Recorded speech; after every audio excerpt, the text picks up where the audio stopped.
ہمارے حضرت کیا فرمایا کرتے تھے کہ جب بیٹھو تو 10 دفعہ استغفار، گناہوں کی معافی، 10 دفعہ درود شریف. پھر کیا کرنا ہے؟ یہ بہت اہم اس میں سبق ہے، اس لیے میں یہ بتا رہا ہوں کہ کیا یہ ہمیں نصیحت کرتے تھے. پھر کیا کرنا ہے؟ یہ مراقبہ کرنا ہے کہ جب تک کسی باغیچے سے جھاڑیوں کو صاف نہ کیا جائے، پھول بوٹے اس میں پیدا نہیں ہوتے. تو جب تک دل میں دنیا کے جو گٹر اور دنیا کے محبت کے جو گٹر ابل رہے، اس کو گٹر ہی کہا کرو. دنیا مردار کی محبت کے کیا یہ گٹر ہیں. دنیا مردار کی محبت کے گٹر یہ جب تک بند نہیں ہوں گے، اللہ کی محبت کے چشمے نہیں پھوٹیں گے. ایک ہی سوراخ سے گٹر کا پانی بھی نکل رہا ہو اور چشمہ بھی نکل رہا ہو. کبھی دیکھا آپ نے؟ بولو نا کیا ہو گیا بھائی؟ جس سوراخ سے چشمے نکلتے ہیں ان سے گٹر کے پانی نہیں نکلتے. اور جن سوراخوں سے کراچی میں تو الحمدللہ یہ مثال سمجھانے کی ضرورت ہی نہیں ہے، ہر سوراخ سے گٹر کا پانی نکل رہا ہے. تو کبھی آپ نے دیکھا چشمے ابلتے ہوئے کراچی میں؟ تو جس دل میں دنیا مردار کے گٹر کا پانی ابلتا ہو، اس دل میں اللہ کی محبت کے چشمے نہیں پھوٹ سکتے. تو یہ حضرت فرماتے تھے یہ مثال سوچیں. کیوں سوچیں؟ آگے بتا رہا ہوں میں. پھر ایک اور مثال سوچیں، اور یہ ہمارے سب اکابر بتاتے رہے ہیں، صرف ہمارے حضرت کی بات نہیں ہے. دوسری کیا مثال؟ کہ جب سفید کپڑوں کو نیل لگایا جاتا ہے اس میں چمک پیدا کرنے کے لیے، تو پہلے میل کچیل کو صاف کیا جاتا ہے. ڈائریکٹ نیل نہیں لگا دیا جاتا ورنہ عجیب سا لگے گا. پہلے اس کا میل اتارا جاتا ہے، اس کے بعد اس میں برائٹنس پیدا کرنے کے لیے، اٹریکشن پیدا کرنے کے لیے، اس گند اور میل کچیل کو دور کرنے کے بعد پھر اس کو نیل کے پانی میں ڈبویا جاتا ہے. پھر کیسا اجلا اجلا اور چمکتا ہوا نظر آتا ہے وہ. تو جب تک دل میں اللہ کے غیر کی محبت کا گند صاف نہیں ہوگا، اللہ کی محبت کے نیل سے دل چمکدار نہیں ہوگا. یہاں تک کھوپڑی شریف میں بات آ گئی ہوگی میرا خیال ہے. پھر حضرت فرماتے تھے پھر اس کے بعد کیا کرنا ہے؟ ابھی تو یہ سوچنا ہے نا، سوچنے کے بعد کیا کرنا ہے؟ پھر اس کے بعد قبلہ رخ بیٹھ کے لا الہ الا اللہ کی ضرب لگانی ہے. آپ لوگ یہ کام نہ شروع کر دیں، وجہ میں بتاؤں گا آخر میں. لا الہ کرتے ہوئے کیا کرنا ہے؟ دائیں طرف سر کو لے کے جانا ہے، اور توجہ یہ کرنی ہے کہ دل سے لا الہ کا مطلب کوئی معبود نہیں، کوئی محبوب نہیں، کوئی بھی نہیں ہے. دل میں دل سے کیا کرنا ہے؟ سب کو نکال کے باہر الا اللہ. پھر واپس گردن کو لانا ہے اور دل پہ چوٹ مارنی ہے. کس کی؟ الا اللہ. لا الہ الا اللہ، لا الہ الا اللہ. کوئی نہیں ہے، صرف کون ہے؟ اللہ. تو اس کوئی نہیں میں نا یہ سارا گند نکالنا ہے. یہ گاڑی بھی نہیں ہے، یہ بنگلہ بھی نہیں ہے، یہ پیسہ جس پہ رالیں ٹپکتی رہتی ہیں ہر وقت، اور کسی کو کوئی معشوق ہو اس کو بھی نکال دو اسی بہانے. موقع اچھا ہے، پاگل ہو رہا ہے اس کے پیچھے، اپنی صحت خراب کر رہا ہے، اپنا ایمان خراب کر رہا ہے. تو لا الہ دل سے باہر، الا اللہ صرف کون؟ اللہ. جب بار بار یہ ذکر ہوتا ہے نا، لا الہ الا اللہ، لا الہ الا اللہ، لا الہ الا اللہ، لا الہ الا اللہ، لا الہ الا اللہ، آہستہ آہستہ ذہن بننا شروع کہ میرا معبود اور میرا محبوب کون ہے؟ الا اللہ، بس اللہ ہے. اس پہ میرا خیال ہے کسی کو علمی لحاظ سے اشکال ہو سکتا ہے، بھائی اس حدیث، اس ذکر کا اور اس اسٹائل کا قرآن و سنت میں کوئی ثبوت، اس ذکر کا تو ہے لا الہ الا اللہ کا، اس اسٹائل کا تو کوئی ثبوت نہیں ہے. تو خوب سمجھ لیں کہ بطور علاج جب کوئی چیز کی جاتی ہے نا، اس کو تصوف میں شغل کہا جاتا ہے. ایک ہوتا ہے ذکر، ایک ہوتا ہے شغل. تو جو بطور علاج کے جو چیز کی جاتی ہے، مائنڈ بنانے کے لیے کی جاتی ہے، اس کے لیے ثبوت کی ضرورت نہیں ہوتی، اس کے لیے ثبوت کی ضرورت نہیں ہوتی. اس کو سنت اگر کوئی سمجھے گا تو پھر کیا ہے؟ پھر یہ بدعت عمل ہے. بھائی قرآن و سنت سے اس انداز کا کوئی ثبوت نہیں ہے، لیکن ایک چیز تجربے سے ثابت ہو جائے کہ اس کا فائدہ ہو رہا ہے، اور فائدہ ہو کے وہ چیز حاصل ہو رہی ہے جو اللہ چاہتا ہے، تو پھر اس کے لیے ثبوت کی ضرورت نہیں ہے. ہاں اگر یہ اجتماعی سطح پہ لوگوں کو بلا بلا کے یہ سیٹ اپ شروع ہو جائے نا تو پھر یہ بدعت کا ذریعہ ہونے کی وجہ سے کیا ہوگا, پھر ناجائز ہوگا.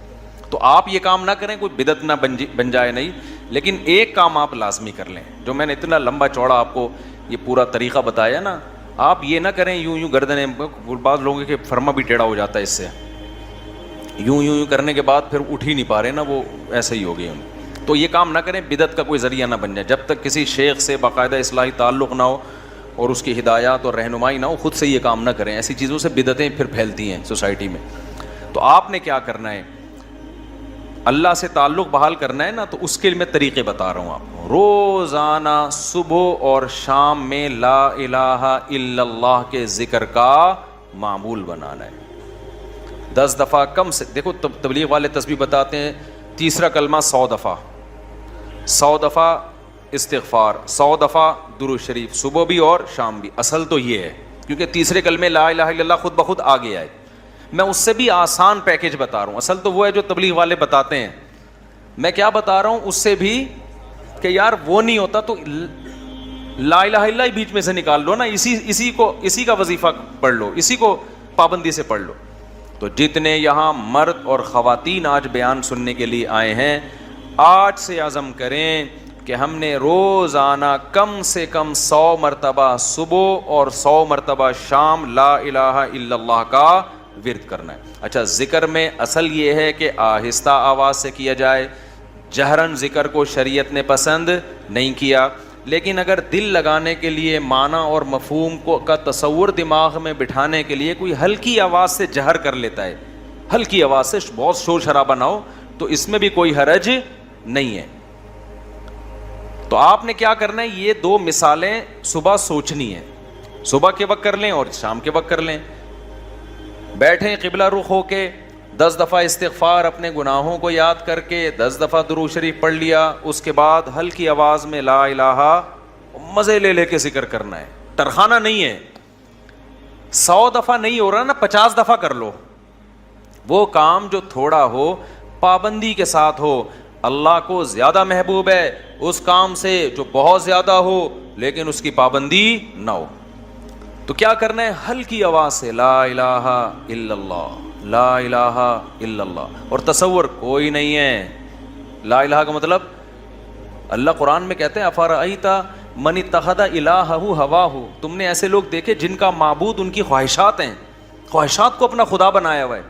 تو لا الہ میں آپ نے کیا تصور, میری خواہشات میرا خدا نہیں ہے. جس کے دل میں بھی, وہ ہر آدمی کو پتا ہے مجھے کس سے زیادہ عشق چڑھا ہوا ہے آج کل, گاڑی سے زیادہ ہے, بنگلے سے زیادہ ہے, بحریہ ٹاؤن سے زیادہ ہے, یہ کس سے ہے, جو گھسا ہوا ہے نا دل کے اندر. کسی کو کسی چیز سے ہوتا ہے, کسی کوئی, یہ جو عاشق ہوتے ہیں نا جن کو حرام عشق ہو جاتے ہیں, ان کو کہا جاتا ہے اس محبوبہ کا تصور کر کے دماغ سے نکالو جو حرام عشق ہے. سمجھتے ہو کہ نہیں سمجھتے؟ تو آج سے یہ وعدہ کرتے ہیں کہ نہیں کرتے, 10 دفعہ استغفار, 10 دفعہ درود شریف. پھر یہ مثال بھی سوچنی ہے کہ جب تک جھاڑیاں صاف نہ کی جائیں, پھول بوٹے اس کھیتی میں پیدا نہیں ہوتے. تو میں نے بھی جب تک یہ گند اپنے دل سے نہیں نکالوں گا نا, اس وقت اللہ کی محبت کے چشمے نہیں پھوٹیں گے. اسی نیت سے کہتا ہوں لا الہ کوئی نہیں ہے الا اللہ, صرف کون ہے, خدا کی قسم لا الہ الا اللہ. اگر آپ نے چند مہینے کر لیا, اتنا فائدہ ہوگا کہ آپ کی زندگی تبدیل ہو جائے گی. اور جتنے نفسیاتی ڈاکٹر جو آپ کو مختلف قسم کی ڈپریشنوں کے علاج بتا رہے ہیں نا, سارے فیل ہیں اس کے سامنے, لیکن شیطان کرنے نہیں دیتا کام. 2 دن کریں گے, صوفی بن کے بیٹھ جائیں گے, اس کے بعد اب یہ تو ایسی ہی, تو کچھ فائدہ تو ہو نہیں رہا. چھوڑو یار, اللہ کا نام لینے کی توفیق تو مل رہی ہے نا, فائدے کو مت دیکھو. یہ نہیں دیکھنا کہ فائدہ ہو رہا ہے کہ نہیں, بس نام بھی اللہ کا لینے کی توفیق مل گئی تو یہ فائدہ بھی بہت ہے, لیکن ہوگا فائدہ انشاءاللہ. ایک کام یہ کرنا ہے پوری زندگی پابندی کے ساتھ. اور اگر کسی سے بیٹھا نہیں جاتا, بعض لوگ ایسے ہیں کہ ان کے اسپرنگ لگے ہوئے ہیں, وہ ایک جگہ بیٹھ ہی نہیں سکتے. جہاں بیٹھیں گے اسپرنگ ان کو اٹھا کے دوسری جگہ لے جائے گا, وہاں بیٹھیں گے اسپرنگ اٹھا کے ان کو تیسری جگہ لے جائے گا, وہ بیٹھ ہی نہیں سکتے. تو چلتے پھرتے کر لو یار, جس طرح آپ کا دل لگ رہا ہے, آپ کا دماغ معنی اور مفہوم کی طرف جا رہا ہے, اس طرح کر لو. سمجھتے ہو کہ نہیں سمجھتے؟ نہیں بیٹھا جا رہا, چلتے ہوئے کر لو, ڈرائیونگ کے دوران کر لو, لیکن ترجمہ اور مفہوم سوچ کے یہ ذکر کرنا ہے. سمجھتے ہو؟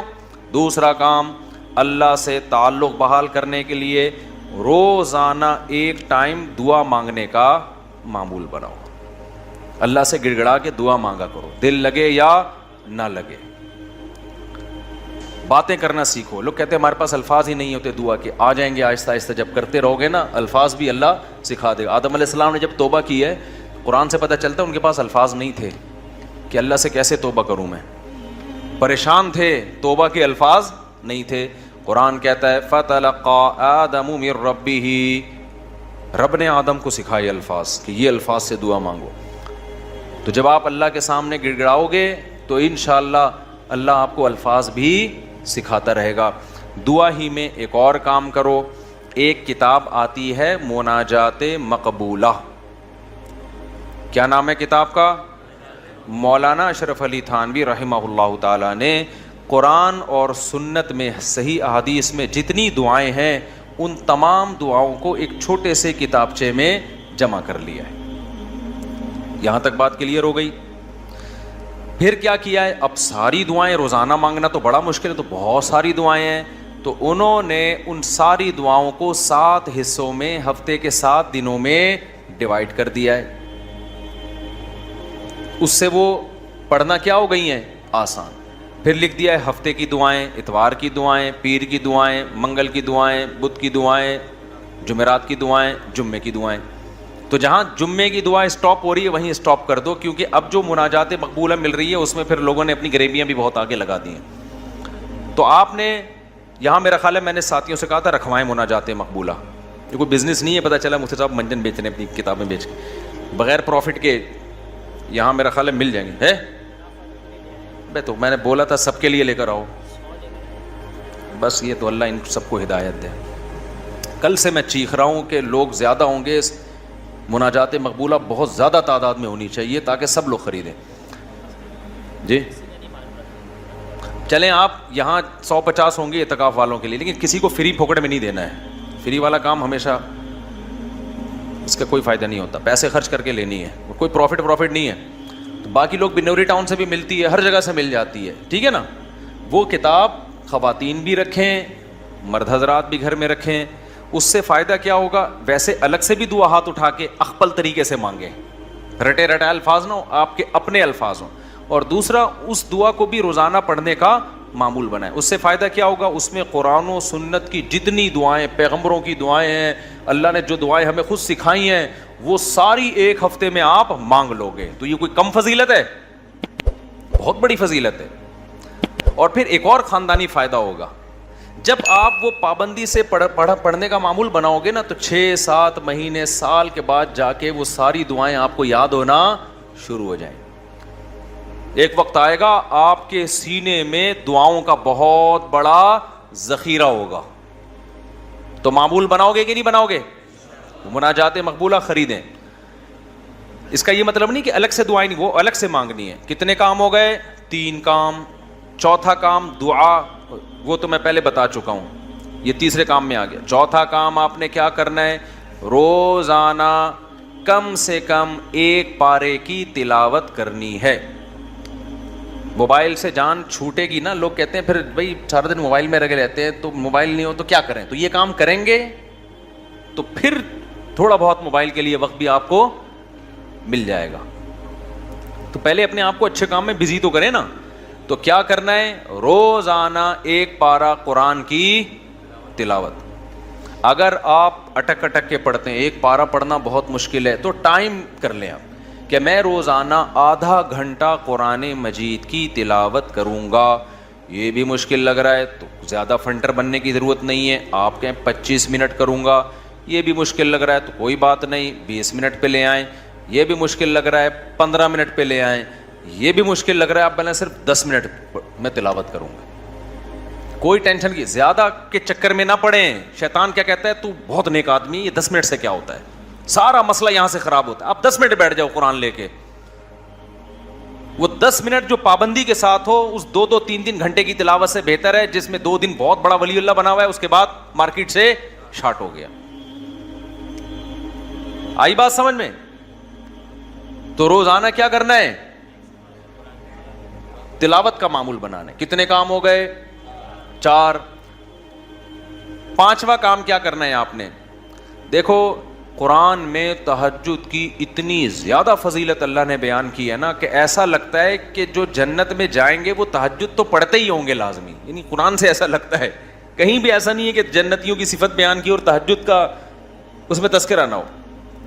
تو ہمت کر کے نا رات کو 2 سے 4 رکعتیں کم از کم پڑھنے کا معمول بنا لو. اور اور جو دعا کرو گے نا وہ اسی 4 رکعتوں کے بعد, وہ جو ایک معمول میں نے بتایا نا دعا کا, کیونکہ سب سے زیادہ قبولیت کا وقت کون سا ہے؟ رات کا آخری. تو ہماری خواتین کو بھی ان چیزوں کا اہتمام کرنا چاہیے اور ہمارے مردوں کو بھی. آپ دیکھنا انشاءاللہ زندگی میں آہستہ آہستہ زبردست تبدیلی آنا شروع ہوگی, سکون آنا شروع ہوگا گھروں میں, اطمینان. ایک دم سے نہیں ہو جاتا سب کچھ, تھوڑا سا اللہ سے کنیکشن بحال ہونا شروع ہوگا. اور یہ تو ہے, یعنی یہ فرائض واجبات کے بعد کی بات کر رہا ہوں. اور دوسرا جو اللہ کے مخلوق کے حقوق ہیں ان میں سب سے بڑا حق یہ ہے کہ مخلوق پہ پیسہ خرچ کیا جائے. انگریزوں والے اخلاق سے کچھ بھی حاصل نہیں ہوتا. لوگ تعریفیں کر دیتے ہیں بہت اچھے. گورا کیا کرتا ہے؟ مسکراتا بہت ہے, وہ کبھی غصہ نہیں آئے گا اس کے. اچھی بات ہے, یہ کوئی بری چیز نہیں ہے. روکڑا نہیں نکلتا اس کی جیب سے. بات آ رہی ہے سمجھ میں؟ ابے بھائی بس یہ کہہ کے بیان ختم کر رہا ہوں. گورا پتہ ہے کیا ہے؟ بہت اچھا ہے. کیوں؟ جب آپ سے ملے گا نائس ٹو میٹ یو, آپ سے مل کے مجھے خوشی ہوئی. جب بات کریں گے مسکرا کے, اچھی بات ہے, حدیث میں آتا ہے مسکرا کے بات کرنا صدقہ ہے. کبھی کسی سے لڑیں گے نہیں اور بڑے تمیز سے سب کچھ. روکڑا نہیں نکلتا گورے کی جیب سے. آپ جو دیکھ رہے ہیں بل گیٹس وغیرہ بہت زیادہ پیسہ ان کے پاس ہے, تو یہ جو کر رہے ہوتے ہیں نا یہ ان کے چونی اٹھنی ہوتی ہے. سمجھتے ہو؟ یہ جو اتنا کچھ ٹرسٹ میں دے رہے ہوتے ہیں یہ ان کی چونیاں اٹھنیاں ہیں. تو اٹھنی نئی جنریشن کو تو اٹھنی کا مطلب ہی نہیں پتا کیا ہوتی ہے. نئی جنریشن جو ہے نا کچھ دنوں میں کہے گی کہ ہمارے ابا نا, ابے تو غریب آدمی, صرف 5,000 کا نوٹ تجھے جیب خرچی میں ملتا ہے, تجھے شرم نہیں آتی؟ یہ 5,000 کی یہ ویلیو ہونے والی ہے ابھی تھوڑے دنوں میں. تو خیر اللہ تعالیٰ نے ہمیں حکم دیا ہے وفی اموالہم حق للسائل والمحروم, ان کے مالوں میں جو ضرورت مند لوگ ہیں ان کا حق ہے. ایسے صدقات و خیرات کیا کرو جیسے گورا ٹائم پہ ٹیکس دیتا ہے. ان کے یہاں ٹیکس کی بڑی ویلیو ہے, اچھا شہری ہے, ٹیکس میں ڈنڈی نہیں مارتا. ہم ٹیکس بھی دیں گے لیکن ہم اپنے رشتہ داروں پہ, غریبوں پہ, ضرورت مندوں پہ ایسے تجوریوں کا منہ کھولیں گے کہ گویا یہ اللہ کی طرف سے ہم پہ ٹیکس ہے. کنجوسی ختم کرو معاشرے میں. زکوٰۃ دیتے ہوئے جان نکل رہی ہے, حالانکہ کتنی تھوڑی سی زکوٰۃ ہے یار, کتنی تھوڑی سی زکوٰۃ ہے. بیٹیوں کے نام ہو رہا ہے زیور تاکہ زکوٰۃ نہ دینی پڑے. خوشی خوشی دو یار, سال میں ایک دفعہ ایک اسلام کا رکن ادا کرنے کا موقع مل رہا ہے, اس سے بڑھا کے دیا کرو. 2.5% ہے, ہم 5% دیں گے جی. غریبی اللہ بھی تو ہمیں ضرورت سے زیادہ دے رہا ہے کہ نہیں دے رہا؟ جتنا اللہ کے ذمے ہمارا رزق ہے وہ تو 2 روٹی ہے, صبح اور ایک شام, اور بالکل فٹ فاٹ رہتا ہے. لیکن اللہ پراٹھے بھی کھلا رہا ہے. اللہ ہم تختوں پہ بھی سو سکتے ہیں لیکن اللہ نے سونے کے لیے ہمیں کیا دیے ہوئے ہیں؟ گدے دیے ہوئے ہیں. ہر چیز ہمیں اللہ نے, ایک جوڑا ہمارا گزارے کے لیے کافی ہے جو سطر کو ڈھانپ لے, لیکن پیٹیاں کھولو پوٹلوں کے پوٹلے نکل کے گریں گے نیچے. تو میرے بھائی اللہ کیا ہمیں ترسا ترسا کے دیتا ہے؟ ہماری ضرورت سے کئی گنا زیادہ. تو جب اللہ ہم سے مانگتا ہے تو ہمیں بھی چاہیے اللہ کے لیے اپنے ہاتھ کو کھلا رکھیں. تو جتنے خواتین یہاں بیٹھی بیان سن رہی ہیں, جتنے مرد, ہر مہینے معمول بنائیں کچھ نہ کچھ اماؤنٹ پابندی سے صدقہ کریں گے اور اپنے بچوں کو سکھائیں گے. بچوں کو پتہ ہے آج کل کیا سکھایا جا رہا ہے؟ بیٹا پیسہ پیسہ جو ہے نا اس پہ کبھی کمپرومائز نہیں کرنا. ہر وقت ان کے سامنے دولت کی باتیں, پیسے کی باتیں, دولت کی باتیں, پیسے کی باتیں, بزنس کی باتیں. لہذا جس بچے کو جاب نہ ملے وہ کھمبے سے لٹک کے مرتا ہے. پھر وہ بچے کو توکل کی باتیں کرو, بیٹا پیسہ ویسا کچھ نہیں ہوتا, ٹھیک ہے اللہ نے ہمیں بہت دیا لیکن یہ سب کچھ نہیں ہے, اصل عمل ہے. اصل کیا ہے؟ عمل ہے. قارون جب اپنے خزانوں کے ساتھ نکلا تو غریبوں نے کہا پیسہ ہی سب کچھ ہے. اہل علم نے کیا کہا؟ بھائی یہ کچھ بھی نہیں ہے, اصل عمل ہے. یہ اہل علم نے کہا نا, قرآن میں کئی بار بتا چکا. تو اپنے بچوں کو سکھاؤ بیٹا پیسے, کسی کی دولت دے کے رالے مت ٹپکانا. اصل کیا ہے؟ عمل ہے. صدقہ خیرات, یہ پیسے والا اگر صدقہ خیرات کرتا ہے تو بہت اچھا, نہیں کرتا تو بیٹا یہ پیسہ وبال جان ہے. تو بچپن سے ان کو عیدیاں دیا کرو تو ان کو بولا کرو کہ کچھ صدقہ کرو اس میں سے. ہمارے حضرت تو فرمایا کرتے تھے جب فقیر کو پیسہ دینا ہو نا بچے کے ہاتھ سے دلواؤ کہ تم دے کر آؤ جا کے. تاکہ اس کو پیسہ دینے کی عادت پڑے. اپنے بچوں کے سامنے اپنی بہنوں پہ خرچ کیا کرو, اپنے رشتہ داروں پہ خرچ کیا کرو, تاکہ ان کو بھی بڑے ہو کر عادت پڑے کہ ہم نے بھی کیا کرنا ہے, اپنے بہن بھائیوں پہ خرچ کرنا ہے. ابا مر رہا ہوتا ہے, وصیت کر رہا ہوتا ہے میری بیٹیوں کا خیال کرنا, اگلا بول رہا تھا تو نے کون سا اپنی بہنوں کا خیال کیا کبھی زندگی میں؟ دادا یہی حسرتیں لے کے دنیا, ان کی بہنوں کی تو وراثتیں کھا کے بیٹھا ہوا ہے ابا ہمارا, پھپھیوں کی وراثتیں کھا کے, ہوتا ہے نا, ابا نے سارا وہ اسی سے تو چل رہا ہے. تو بھائی دل بڑا کرو گے تو اللہ بھی کیا کرے گا, ہاتھ اپنے بڑے گا. اور دل کنجوس کرو گے نا, ایسے بچا بچا کے گلک لا کے دیے ہوئے بچوں کو کہ گلک میں, میرے اللہ کا بڑا فضل ہے, جب میں بچپن میں گلک رکھتا تھا نا تو مجھ سے 2-4 دن تک چلا ہی نہیں جاتا تھا وہ, اس کے بعد لات مار کے توڑتا تھا, بھائی جا کلفی کھا, آئس کریم کھا. یار ہم جاتے تھے ٹافیاں کھا رہے ہوتے تھے اور پتہ نہیں کون سی چھالیاں اور سوف, ہم سے ہوا ہی نہیں یہ کام, اللہ نے بچایا ہمیں اس لعنت سے. اب گلک یار ایک ٹینشن ہے بھائی, مجھے کلفی کھانے کا بھی دل چل رہا ہے, دل چاہ رہا ہے, اور پیسے میں چمنی کس میں ڈال رہا ہوں, گلک میں. ٹینشن ہے یار, کھاؤ, کل کس نے دیکھی ہے. اسراف نہ کرواؤ کہ بھیک مانگ مانگ کے کھانا شروع کر دے لوگوں سے. لیکن بچوں کا دل کیا کرو, جب عیدیاں دیا کرو بیٹا, بھائیوں کو بھی کھلانا, باہر دوستوں کو بھی کھلانے والا بن, کھانے والے دنیا میں بہت ہیں, پھوڑنے والے کیا ہیں, بہت ہیں, کھلانے والے کم ہیں. اللہ کی عادت کھانا ہے یا کھلانا ہے, تو اللہ کو پسند بھی کون ہے, کھلانے والے. اور خوب سمجھ لو, زیادہ سے زیادہ غریب ہو جاؤ گے نا, لوگ کہتے ہیں بھائی غریب نہ ہو جائیں, حدیث میں آتا ہے سب سے بہتر صدقہ وہ ہے تأمل الغنا و تخشى الفقر, جس صدقے میں تمہیں ڈر لگے کہ کل میں غریب نہ ہو جاؤں, اور صدقہ نہ کرنے میں امیدیں ہوں کہ مالدار ہو جاؤں گا. اس کنڈیشن میں جو صدقہ کیا جائے گا وہ کیا ہے, سب سے بہتر. تو ایسا نہ ہو کہ حاتم طائی کی قبر پہ جا کے لات مار دیں اور سب چیریٹی کر کے کل بھیک مانگنے آئے مجھ سے چندہ. تو میں تو موٹیویشن کے لیے کہہ رہا ہوں, لیکن جو کنجوسی مارکیٹ میں چل رہی ہے وہ مسلمانوں کا کلچر نہیں ہے, یہ ہم لوگوں نے غیر مسلموں سے سیکھی ہیں یہ چیزیں. نہ وہ تو بیوی پہ خرچ کر رہے ہیں, نہ وہ اولاد پہ خرچ کر رہے ہیں, وہ تو 2 بچے پیدا کم بخت اس لیے کر رہے ہیں, 2 سے زیادہ نہ ہو کہ خرچ نہ کرنا پڑ جائے ان کے اوپر. تو جس کم بخت کی یہ سوچ ہو کہ اپنی اولاد کے لیے, اولاد پیدا کرنے کے لیے تیار نہ ہو کہ خرچ کرنا پڑے گا, ان سے کیا سخاوت کی امیدیں لگاؤ گے بھائی آپ, وہ آپ کو سخاوت سکھائیں گے. خرچ کرنے کا سب سے بہترین محل تو ماں باپ اور اولاد ہیں, انہی کے لیے تو انسان کماتا ہے. کوئی بات نہیں, پیدا ہوں گے کھلائیں گے, کوئی بات نہیں. اور بچے کہیں نا کہ ابا کھانے کو روٹی نہیں ہے, بیٹا روٹی ضروری نہیں ہے, اللہ پیٹ ضرورت کا, ہمارے نبی کو تو 40 دن روٹی نہیں ملتی تھی, کوئی ضروری نہیں ہے, جتنی ضروری ہے اتنی اللہ دے دیتا ہے. باقی اللہ زیادہ دے رہا ہے تو شکر ادا کرو, نہیں دے رہا ہے تو کیا کرو. آج لوگ کہتے ہیں غربت کی وجہ سے نا لوگ ڈپریشن میں جا رہے ہیں, خودکشیاں ہو رہی ہیں. بھائی غربت کی وجہ سے نہیں, تربیت نہ ہونے کی وجہ سے ہو رہا ہے یہ. پہلے بھی غریب ہوتے تھے لیکن مائیں سکھاتی تھیں, باپ سکھاتے تھے, بیٹا آج روٹی ہے ٹھیک ہے, اور نہیں ہے تو کیا ہے, صبر کرو. میں ایک واقعہ سنا کے بس بیان کو سمیٹتا ہوں. ایک بزرگ کا واقعہ ہے کہ ان کے پاس نا ایک طالب علم پڑھا کرتا تھا. پہلے زمانے میں کیونکہ وسائل بہت کم ہوتے تھے دینی مدرسوں کے پاس, طلبہ بہت سے بھوک میں پڑھتے تھے. تو ایک طالب علم تھا, وہ اب کبھی مدرسے میں روٹی مل رہی ہے کبھی نہیں مل رہی. تو وہ بزرگ تھے, وہ بھی اسی کے ساتھ جب بھوکے رہتے, جب روٹی ہے تو ٹھیک ہے, بھوکے نہیں ہے تو کھا لیا, چلو جی روٹی ہے تو کھا لیا. امام ابو یوسف جو امام ابو حنیفہ کے شاگرد ہیں نا, پتہ نہیں کتنے سال انہوں نے صرف دہی اور سوکھی روٹی پہ گزارا کیا ہے, پھر جا کے علم حاصل کیا ہے.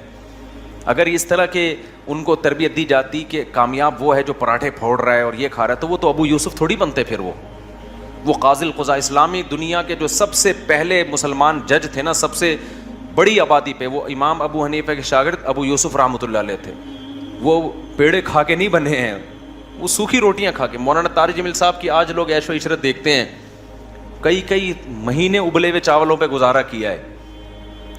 تو وہ جو بزرگ تھے نا, ان کے شاگرد نے کیا کہا, جب کھانا ہوتا نا تو وہ کھلا دیتے, جب کھانا نہیں ہوتا تو وہ بزرگ کہتے کہ بیٹا آج ہم اللہ کے مہمان ہیں, آج ہم کیا ہیں, آج اللہ کھلائے گا. مطلب ہے کہ کوئی کھانے کا انتظام اللہ کھلائے گا, کہ یہ مطلب ہوتا ہے کہ کوئی انتظام, بس اللہ تسلیاں دے گا, یعنی صبر کی توفیق دے. تو ویسے ہی ہوتا ہے. ایک دن وہ بیچارہ بیٹھا ہوا, تو بزرگ اس نے پوچھا کہ کھانا ہے, انہوں نے کہا ہاں ہے. تو وہ طالب علم رونے لگا. یہ تربیت کی بات بتا رہا ہوں آپ کو, آج کل یہ تربیت نہیں ہے. بزرگ نے کہا بیٹا آج تو کھانا ہے, آج تم رو کیوں رہے ہو؟ انہوں نے کہا کہ استاد جی آپ جب یہ کہتے تھے نا آج ہم اللہ کے مہمان ہیں, اس میں جو لذت تھی وہ کھانا کھانے میں نہیں تھی, کیونکہ آج اللہ کے لیے جب صبر کرنا پڑتا ہے تو اس کا اپنا مزہ ہے نا. روزے میں بھی تو ہم بھوکے پیاسے رہتے ہیں, لیکن اس کا ایک لطف ہے. یہ کس کے لیے رہتے ہیں؟ یہ اللہ کے لیے رہتے ہیں. ویسے کوئی ہمیں بھوکا پیاسا ذرا رہ کے تو ڈاکٹر کہہ کہ تھک گئے, کم کھاؤ کم کو مانتا ہے, خود ڈاکٹر نہیں مانتا اپنی بات. ادھر میں بیٹھا ہوا تھا, میں طلبا کو نا یہاں لڑکوں کو سمجھا رہا تھا, دیکھو بریانیاں شریانیاں نہیں پھوڑا کرو, ایکچولی ہماری ڈائٹ یہ ہونی. میں بہت زبردست کھانا آیا, میں نے بھی پھوڑ دی بیٹھ کے. مجھے خود یاد نہیں تھا کہ میں ابھی تھوڑی دیر پہلے نصیحتیں کیا کر رہا تھا, ابھی پرسوں کی بات ہے. تو یہ مجھے کہنے لگے آپ تو سمجھا رہے تھے یہ کھاؤ. میں نے کہا بے بھائی اس تقریر کو الگ رکھ, کھانے کے بعد دوبارہ ہم اس پہ ڈسکس کریں گے, ابھی بھوک لگ رہی ہے, پھوڑنے تھے. تو بھائی جو سمجھا رہا ہوتا ہے وہ بھی پھوڑتا ہے, ڈاکٹر خود پھوڑ رہے ہوتے ہیں. لیکن کیسے اللہ کے کہنے پر یار اللہ ہمیں توفیق دیتا ہے, پورا مہینہ کھانا پینا ایسا جام ہوتا ہے, ایک قطرہ حلق میں پانی کا نہیں اترتا. یہ خدا کے حکم کے بغیر ممکن نہیں ہے. تو اس کا اپنا ایک سکون ہے, ایک لذت ہے اس میں. ٹینشن تھوڑی اتنی انسان پال سکتا ہے, اس میں ایک خاص لذت ہے کہ کس کے لیے ہے یہ اللہ کے لیے ہے.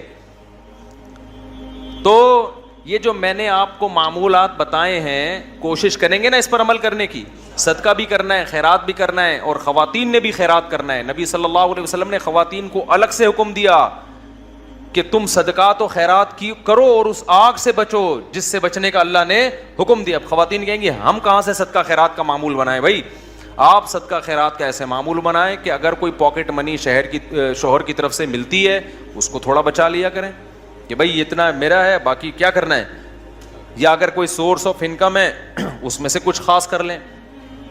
یا یہ بھی نہیں ہے, کچھ بھی نہیں مل رہا, تو نبی صلی اللہ علیہ وسلم نے فرمایا جو عورت شوہر کے پیسے صدقہ کرے شوہر کی اجازت سے, اپنے پاس صدقے کے لیے کچھ بھی نہیں ہے, شوہر سے یہ کہے کہ میں نے فلاں کو صدقہ کرنا ہے, میرے پاس پیسے نہیں ہیں, آپ مجھے اتنے پیسے دے دو تاکہ مجھے صدقے کا ثواب مل جائے.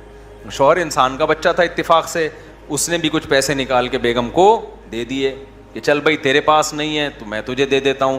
تو نبی نے فرمایا کہ شوہر کو بھی مکمل ثواب ملے گا صدقے کا, اور عورت کو بھی مکمل, حالانکہ پیسہ عورت کا خرچ نہیں ہو رہا ہے. سمجھتے ہو کہ نہیں سمجھتے ہو؟ تو اس لیے بھائی اس صدقات و خیرات کا معمول بناؤ, اس کی عادت ڈالو. یہ چند معمولات ہیں جو ہم نے پورے سال. نبی کی 9 بیویاں, جب ان ازواج نے آپ سے مانگا کہ بھئی ہمارے گھر میں 40 دن چولہا نہیں جلتا, پیسے نہیں ہیں, راشن نہیں ہے, تو آپ صلی اللہ علیہ وسلم نے کیا فرمایا؟ قرآن کی آیتیں نازل ہوئیں, یا ایھا النبی قل لازواجک, آپ اپنی بیویوں سے کہہ دیجئے اگر تمہیں دنیا کی دولت چاہیے تو میں تعالینا امتعکن, میں تمہیں پیسے دے دیتا ہوں, واسرحکن سراحا جمیلا, اور عزت کے ساتھ تم سب کو رخصت کر دیتا ہوں. بھئی کسی پیسے والے سے شادی کر لو. کیوں اللہ نے ہمارے نبی کے لیے غربت کو سلیکٹ کیا تھا؟ حالانکہ آپ مالدار بننا چاہتے بن سکتے تھے, لیکن نبی آخری نبی ہے نا, تو اس میں کیا حکمتیں ہیں وہ میں بھی نہیں چھیڑوں گا. ہمارے نبی کی جو غربت تھی وہ اختیاری تھی. اختیاری کا مطلب آپ نے خود اپنے آپ کو مسکین رکھا ہوا تھا. یہ نہیں کہ آپ کے پاس پیسہ نہیں تھا, پیسہ آتا تھا سارا صدقہ کر دیتے تھے. صبح آیا شام تک نہیں بچا, شام کو آیا صبح تک نہیں بچا.